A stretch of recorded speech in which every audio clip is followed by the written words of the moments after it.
Hello, Jeff Zwerink, and welcome again to Give and Take. This is the segment of the show where we look at how science and the Christian faith work together to give you more confidence as you go out and share your faith with those around. Today I'm joined by my colleague and friend, Fazale Rana, and we're going to ask the question, would Darwin still believe in evolution if he were alive today? Fuzz, good to have you here today. Thanks, Jeff. You know, we're coming up on Darwin Day. Darwin published the theory of evolution. Lots of press that's been. But one thing that is true is that in the last 100 or so years, there's been a lot of scientific data. And so I guess I'll just throw the question to you. What are some of the things that have happened scientifically that might cause Darwin to reevaluate whether he would propose his theory of evolution? Yeah, well, I think it's really important to note that everything that we know today about modern biology was virtually unknown to Darwin in his time when he proposed his theory of evolution. And so our understanding of the complexity of the cell is all developed since Darwin's theory. Our understanding of inheritance in genetics. Okay. There's a lot of details that we've learned about the fossil record and the history of life that were unknown to Darwin. How organisms grow and develop, again, was largely unknown in Darwin's day. So most of modern biology has actually been developed since Darwin's theory of evolution. Well, so let's dig into a couple of those. You mentioned the fossil record. What is it that has changed, or what does the fossil record say that causes us maybe to evaluate, well, maybe evolution isn't the right way? Well, when Darwin published On the Origin of Species, where he presents his theory of evolution, he really didn't present quote-unquote evidence for the theory of evolution. What he presented was really an argument for the theory of evolution, and there's a difference. Okay. In fact, Ernst Mayr, the famous biologist from Harvard, says The Origin of Species is one long argument. Okay. But Darwin was a very good scientist, and so he actually presented what he called difficulties with his theory, where he actually laid out observations that counted against his theory. And one of them was the fossil record. And there are two features in the fossil record that troubled Darwin. One was the sudden appearance of animals in the Cambrian layers of rocks. So this was an episode 540 million years ago.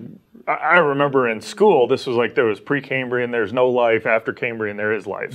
Yeah, that's right. And in fact, what we call today the Cambrian explosion was known in Darwin's day. And he was deeply troubled by the fact that you just suddenly see out of nowhere the appearance of complex animals without any preceding evolutionary history. And then he also noted that there weren't, as he said, innumerable transitional forms in the fossil record. If his theory was true and life gradually evolves, the fossil record should be dominated by transitional forms, and it simply wasn't in Darwin's day. Now, Darwin noted in his book that, look, the discipline of paleontology and geology are in their infancy. As we study the fossil record, as we characterize the geological layers, all this missing data will be available to us and these problems will be resolved.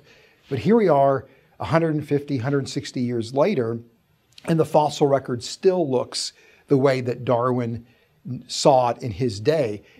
So we're seeing this where there's kind of life that's around, and then we see these sudden changes between things. So even finding more and more of the fossil record hasn't made it more gradual in that sense. So we've learned an enormous amount about the history of life, much more so than Darwin knew in his day.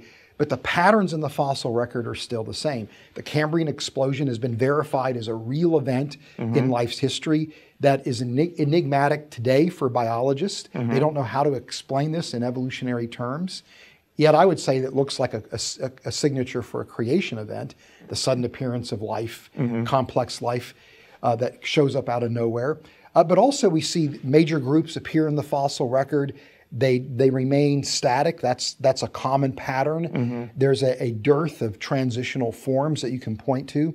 In fact, Niles Eldredge and Stephen Jay Gould in the 1970s. Two very prominent evolutionary biologists, correct? Basically said, look, let's acknowledge that this is the pattern that we see in the fossil record. And so they proposed this idea of punctuated equilibrium, where basically evolution occurs in explosive spurts followed by periods of stasis.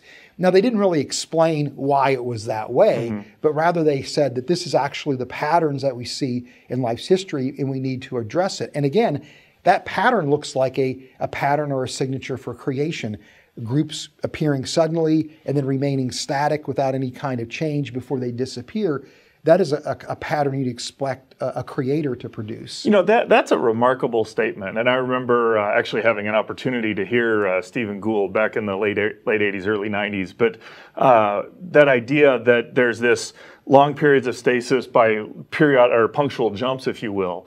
You know, you can call that evolution, but that did sound a lot more like a creative event. So even though the language may not match, what we're finding there really does seem pretty consistent with the creator. Right. Right. So when it comes to the fossil record, what Darwin expected to see is not what we actually see. And so this counts against his theory. And so you wonder, if he knew that today, would he still have proposed the theory of evolution in the way that he did, where it's this grand claim that it can account for the entirety of biology? I think Darwin did a masterful job explaining the origin of species, but I think the idea of applying that mechanism of natural selection to large-scale biological changes really isn't justified. And I think maybe Darwin might have been a little bit more conservative in terms of how extensive he saw his theory. So in that context, you know, if Darwin were alive today, you think he probably would have seen changes happening. He might not have just put it as, we've got the explanation for everything. Do you think he would be a creationist at this point? Hard to say. Probably not, because what drove Darwin in large measure wasn't actually the science, but it was really theological concerns. When he looked at the record of nature, he saw what he called bad designs, or he saw nature as cruel and blundering, in the works of nature as horribly low. And he had a hard time ascribing what he saw to be bad designs and the cruelty of nature to an all-knowing, all-powerful, all-loving creator. And he also struggled with the problem of evil, not only in nature, but in his own personal life, because he was motivated. The final straw that motivated him to write on Origin of Species was actually the death of his daughter, Anne. And this is well documented. And so Darwin had theological issues with the idea of design, with the idea of a creator being all-powerful and all-knowing and all-good. And it's the problem of evil, and that's a problem that many people struggle with.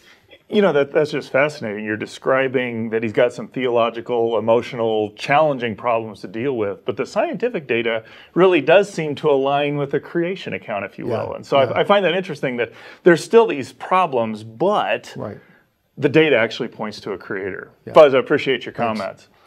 You know, I would encourage you, if you want to look into this idea of what is the scientific evidence that's come up since Darwin first proposed his theory of evolution, we actually have a resource called What Darwin Didn't Know that explores the fossil record and a number of other topics that you can use to engage those who think naturalism just explains the whole of life, and actually be able to articulate to them how the scientific data really does point towards a creator.